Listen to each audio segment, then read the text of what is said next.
आप सभी को नमस्कार दोस्तों, मैं हूं जगन्नाथ मिश्रा और हमारे यूट्यूब चैनल पे आप सभी का बहुत बहुत स्वागत है। दोस्तों, आज हमारे साथ में भारतीय जनता पार्टी के प्रदेश प्रवक्ता श्रीमान राकेश त्रिपाठी जी आज हमारे साथ जुड़े हुए हैं, जो कि आज मैं आपसे जानने की कोशिश करूंगा कि आगामी हमारे उत्तर प्रदेश में विधानसभा का चुनाव होने वाला है, क्या रणनीति रहेगी।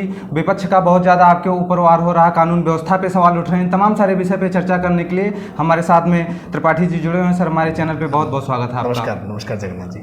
सबसे पहले मैं सर यही जानना चाहूँगा कि आगामी सन 2022 का चुनाव है, जनता सन 2017 से आपको देख रही है, आगे की क्या रणनीति होगी, क्योंकि आपके ऊपर सर बहुत सारे प्रश्न उठ रहे हैं। देखिए, भारतीय जनता पार्टी जब 2017 के चुनाव में गई थी तो हमने चुनाव में एक नारा दिया था, न गुंडा राज न भ्रष्टाचार। और आज 2022 के जब चुनाव में हम जा रहे हैं तो हम अपने इस नारे को साकार करने के बाद अपनी उपलब्धियों के रूप में इसको लेकर के जाने का काम कर रहे हैं। आज जिस तरह से उत्तर प्रदेश में उन माफियाओं पर, उन गुंडों पर, उन आतंकियों पर हमने आज जिस तरह का कहर बनकर के उत्तर प्रदेश की सरकार टूटी है, 1900 करोड़ रुपए की आज माफियाओं की संपत्ति पर योगी आदित्यनाथ सरकार का बुलडोजर चला है और इस बुलडोजर मॉडल की आज पूरे देश भर में चर्चा हो रही है।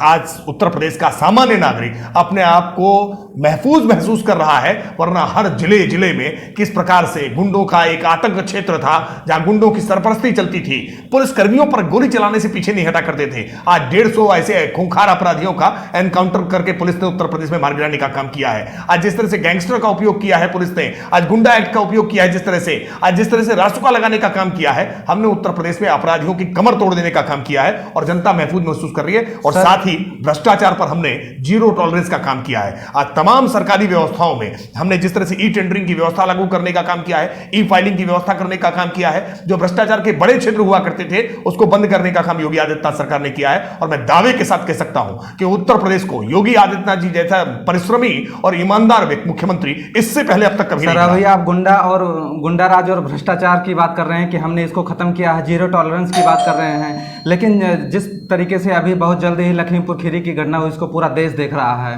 देखिए, लखीमपुर खीरी की घटना को भारतीय जनता पार्टी की सरकार ने बहुत संवेदनशील घटना माना है। इस पूरी घटना में जो भी पीड़ित परिजनों की अपेक्षा थी, प्रदर्शनकारियों की अपेक्षा थी, इस पूरे मामले की न्यायिक जांच होनी चाहिए। भारतीय जनता पार्टी ने एक इसमें रिटायर्ड हाईकोर्ट के जज की अध्यक्षता में एक न्यायिक जांच आयोग का गठन करने का काम किया, एक एसआईटी बनाने का काम किया। और यह पहली बार देश के भारत के इतिहास में हुआ है कि केंद्रीय गृह राज्य मंत्री के बेटे के विरुद्ध एफआईआर दर्ज हो जाए और गिरफ्तार करके सलाखों के पीछे पहुंचाने का काम करें। लेकिन इस पे सर सुप्रीम कोर्ट को नाराजगी व्यक्त करनी पड़ी। उन्होंने कहा कि किस तरीके से 302 के मामले में आपको कार्रवाई की जाती है, जिस तरीके से आप इस मामले में कर रहे हैं, उन्होंने सख्त टिप्पणी किया है। देखिए, सुप्रीम कोर्ट ने पूरे मामले में अपनी जो भी चिंताएं व्यक्त की हैं, हम उन चिंताओं का सम्मान करते हैं, लेकिन सुप्रीम कोर्ट ने किसी तरह का कोई डायरेक्शन आदेश उत्तर प्रदेश की सरकार को नहीं किया है। यह बात स्पष्ट कर रहा हूं, एक पूरे मामले में सिलसिलेवार जांच करने के लिए, वैज्ञानिक निष्कर्ष पर पहुंचने के लिए, इसके साक्ष्य जुटाए जाने के लिए पुलिस को जो प्रोटोकॉल्स पालन करने चाहिए, सीआरपीसी जो प्रोविजन करती है, हमने उन प्रोविजंस का पालन करने का काम किया है। और हमें पूरी उम्मीद है कि जब सुप्रीम कोर्ट का वर्डिक्ट इस संदर्भ में आएगा तो वो उत्तर प्रदेश की सरकार के काम पर मुहर लगाता हुआ आएगा। जी सर, गोरखपुर में जिस तरीके से घटना हुई, पुलिस आपकी स्वयं अपराधी बन रही है और आपको इनाम घोषित करना पड़ रहा है उनको पकड़ने के लिए। देखिए, पिछली सरकारों ने जिस प्रकार की भर्तियां करने का काम किया था और जिस प्रकार की प्रशासनिक कार्य संस्कृति चलाने का काम किया था, उसके दुष्परिणाम हमको भोगने पड़े हैं। लेकिन इस बात को हम पूरी जिम्मेदारी के साथ कह सकते हैं कि उत्तर प्रदेश में हमारी सरकार बनने के बाद जिस तरह से हमने दोषी पुलिसकर्मियों को, दागी पुलिसकर्मियों को चिन्हित करके उन पर कार्रवाई करने का काम किया है, आज 1000 से ज्यादा उत्तर प्रदेश में पुलिसकर्मियों को हमने बर्खास्त करने का काम किया है। किसी भी व्यक्ति ने खाकी पहन रखी हो या खादी पहन रखी हो, अगर अपराध किया है तो दंड जरूर मिलेगा।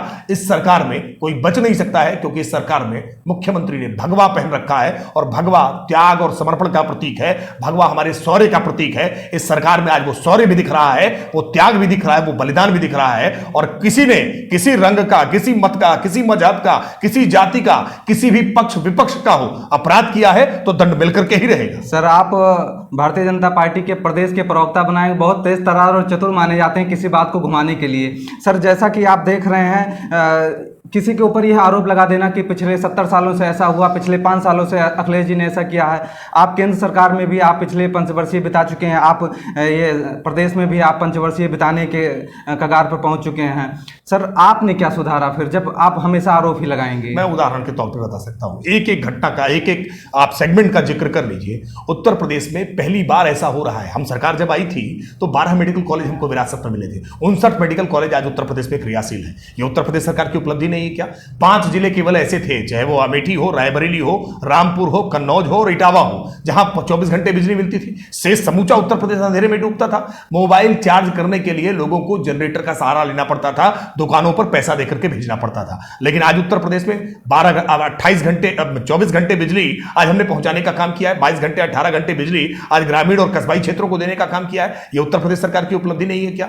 आज उत्तर प्रदेश की सरकार में कहीं पर भी कोई भी अपराध हो रहा हो, हर अपराध को हमने रजिस्टर करने का काम किया है। आज उत्तर प्रदेश में निवेश के लिए हमने जिस तरह की संभावनाएं खोलने का काम किया है, 5 एक्सप्रेस वे उत्तर प्रदेश में हमने जिस तरह से काम करना शुरू किया है, 4.5 लाख सरकारी नौकरियां बिना भाई भतीजावाद, बिना रिश्वत के, बिना किसी भेदभाव के हमने उत्तर प्रदेश में देने का काम किया है। उत्तर प्रदेश में चतुर्दिक विकास करने का काम, उत्तर प्रदेश की छवि बदलने का काम आज भारतीय जनता पार्टी की सरकार ने सर, किया अभी है। आपने 24 घंटे बिजली की बात किया। अभी नवरात्रि चल रहा था, पूरा देश देख रहा था किस तरीके से कोयले की भरमार और इस तरीके से बात चल रही थी, बिजली कटौती हो रही थी, 2 घंटे मुश्किल से दिन में ग्रामीण क्षेत्रों में बिजली मिल रही थी। आप 18 घंटे की बात कर रहे हैं। नहीं, देखिए, कोयले की आकस्मिक कटौती जरूर कुछ के नाते कुछ समस्याएं आई हैं, बावजूद इसके उत्तर प्रदेश ने जिस तरह से इस पूरी क्राइसिस को संभाला है, और अब तो समस्याएं समाधान हो गई है।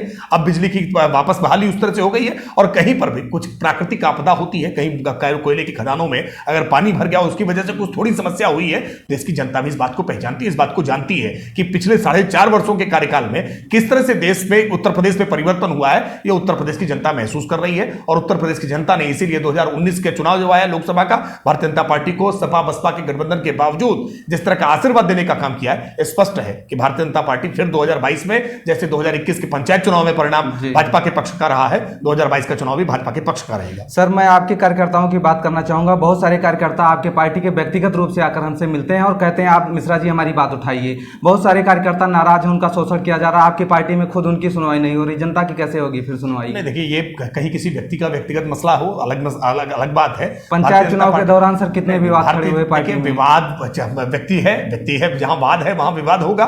लेकिन भारतीय जनता पार्टी जिस तरह की लोकतांत्रिक पार्टी है, जहां सबको अपनी बात कहने की आजादी है, हमने उस तंत्र को खत्म करने का काम किया है जहां थाने चलाने का काम राजनीतिक कार्यकर्ता करते थे। हम किसी को थाने चलाने नहीं देंगे और इस बात की राजनीतिक संस्कृति को हम बिल्कुल पनपने नहीं देंगे उत्तर प्रदेश में। उत्तर प्रदेश व्यवस्थाओं के साथ चलेगा, सिद्धांतों के साथ चलेगा, पंडित दीनदयाल उपाध्याय के एकात्म मानव दर्शन के आधार पर चलेगा, अंत्योदय के सिद्धांत पर चलेगा। हम सिद्धांतों की राजनीति करने वाले लोग हैं, मानवीय मूल्यों की राजनीति करने वाले लोग हैं।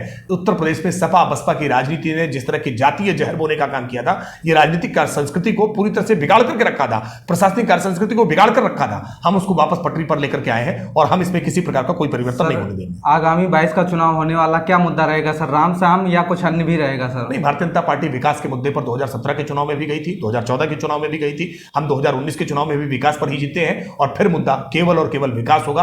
हमने जो आज 5 वर्ष में अपने हम रिपोर्ट कार्ड को लेकर के जनता के बीच में जाएंगे और हमें पूरी अपेक्षा है कि उत्तर प्रदेश में योगी आदित्यनाथ जी के कार्यकाल पे और जो केंद्र में नरेंद्र मोदी सरकार की योजनाएं हैं, इनके आधार पर जनता फिर भाजपा को चुनेगी।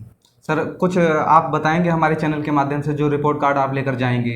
देखिए, मैंने हर सेगमेंट में, और बताने के लिए इतना है, 4.5 वर्ष में जो कुछ किया है वो हम 4.5 घंटे में पूरा कर दें, ये संभव नहीं है। एक एक विषय पर आप चर्चा कर लेंगे, किसानों पर बात कर लें, युवाओं पर बात कर लें, आप उत्तर प्रदेश में इंफ्रास्ट्रक्चर डेवलपमेंट पर बात कर लें, आप बिजली पर बात कर लें, आप सड़क पर बात कर लें, आप एक एक विषय पर बात करेंगे, आपको 4.5 घंटे से सब कम समय लगे, एक एक समय पर 4.5 घंटे से ज्यादा समय देना पड़ेगा एक एक विषय पर बात करने के लिए। किसान, एक उदाहरण केवल छोटा सा दे देता हूं। 17,000 प्रधानमंत्री आवास अखिलेश यादव जी की सरकार के कार्यकाल में स्वीकृत हुए थे। आज 42 लाख आवास उत्तर प्रदेश में योगी आदित्यनाथ जी की सरकार के कार्यकाल में स्वीकृत हुए। अंतर महसूस हो जाएगा 17,000 और 42 लाख के बीच में। यह उत्तर प्रदेश की योगी आदित्यनाथ सरकार का एक मॉडल है कि हमने आज किस तरह से गरीबों को छत देने का काम किया है। यह अपने आप में बड़ी उपलब्धि है। आज उत्तर प्रदेश में 2 करोड़ 61 लाख लोगों को इज्जत घर देने का काम हमने किया है। 1 करोड़ 60 लाख हमने लोगों को आज उज्ज्वला गैस के कनेक्शन देने का काम किया है। आज प्रधानमंत्री जनधन खाते के तहत उत्तर प्रदेश में बड़ी संख्या में, क्योंकि अब उत्तर प्रदेश में बैंकिंग की सुविधाएं पिछली सरकारों में नहीं रहा करती थी, जब केंद्र में नरेंद्र मोदी की सरकार से पहले डॉक्टर मनमोहन सिंह की सरकार थी। आज केंद्र की तमाम योजनाओं को जमीन पर उतारने का काम योगी आदित्यनाथ की सरकार ने किया है और इसलिए हमें भरोसा है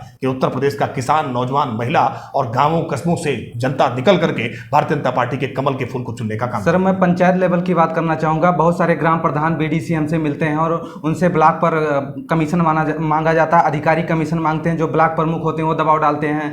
इस व्यवस्था को आप कैसे सुधारेंगे? जो पंचायत लेवल पे ये सब परेशान देखिए, हैं। मैं बिल्कुल, ये गलत बात है। कहीं पर किसी ने अगर कोई स्पेसिफिक एक आध जगह ऐसी कोई मसला हुआ होगा तो हमारे संज्ञान में आया है, हमने कार्रवाई करने का काम किया है। इस तरह की बातें जनरलाइज पहले हुआ करती थी। मैंने फिर इस बात को कहा है कि बिगड़ी हुई प्रशासनिक कार्य संस्कृति को सुधारने में समय लगता है। किसी भी चीज को का निर्माण करना हमेशा उसमें समय लगता है, विध्वंस करना आसान होता है। और जो पिछले 15 सालों में उत्तर प्रदेश में सपा बसपा की सरकारों ने लगातार विध्वंस किया हो, हम केवल 5 वर्ष में आप अपेक्षा कर रहे हैं कि हम सारी व्यवस्थाओं को बिल्कुल आमूल चूल बदल देंगे, यह संभव नहीं है। लेकिन आज हम जितने कदम चले हैं वो कदम ईमानदारी से हैं, वो जनता के कल्याण के लिए हैं, जनता के भलाई के लिए आगे बढ़े हैं और जनता इस बात को ईमानदारी से महसूस कर रही है। सर, लास्ट क्वेश्चन मैं आपसे जानना चाहूंगा, बहुत सारे कयास लगा जा रहे हैं पार्टी कार्यकर्ताओं के द्वारा, जनता के द्वारा, कि जो वर्तमान विधायक हैं या पार्टी में नए लोगों को नया चेहरा आ सकता है, प्रत्याशी के रूप में बहुत सारे लोगों का टिकट कट सकता है, ऐसा कुछ बात चल रहा है? भारतीय जनता नहीं, बिल्कुल नहीं, ये बात मीडिया के कयास है। भारतीय जनता पार्टी में टिकट किसको मिलेगा ये पार्टी की चुनाव समिति की बैठकों से तय होता है और अभी तक उत्तर प्रदेश में चुनाव समिति की कोई बैठक नहीं हुई है, इसलिए ये बातें केवल मीडिया के कयास हैं। जब चुनाव समिति की बैठक मतलब टिकट कर सकते हैं सर? नहीं, टिकट कटेंगे नहीं कटेंगे ये बात तो चुनाव समिति तय करेगी। ये भारतीय जनता पार्टी के प्रवक्ता या नेता तय नहीं करते हैं, ये चुनाव समिति तय करती है। भारतीय जनता पार्टी का एक डेमोक्रेटिक सेटअप है, हर बात की एक व्यवस्था है कि कौन सी बात कहां तय होगी। वह बात डिबेट्स में तय करने का अधिकार प्रवक्ता को नहीं होता है। ये बात चर्चा कर में कोई नेता नहीं जवाब इस बात का दे सकता है। ये बात पार्टी की चुनाव समिति की बैठक में होगी और बैठक अभी तक एक भी नहीं हुई है। जब बैठक होगी तो इन बातों पर विचार होगा। जी दोस्तों, अभी तक आप सभी प्रदेश प्रवक्ता श्रीमान राकेश त्रिपाठी जी को सुन रहे थे, जो कि मैंने विधानसभा चुनाव को लेकर, कार्यकर्ताओं को लेकर, प्रधानों की समस्याओं को लेकर, तमाम सारे विषय पे मैंने फोकस किया किस तरीके से ये समस्या है और आप इसको कैसे ख़त्म करेंगे। और प्रवक्ता श्रीमान त्रिपाठी जी का इस पर अच्छे से जवाब आया। आप सभी इस वीडियो को सुनिए और ज़्यादा से ज़्यादा संख्या में शेयर कीजिए। सर, हमारे साथ जुड़े इसके लिए आपको बहुत बहुत धन्यवाद।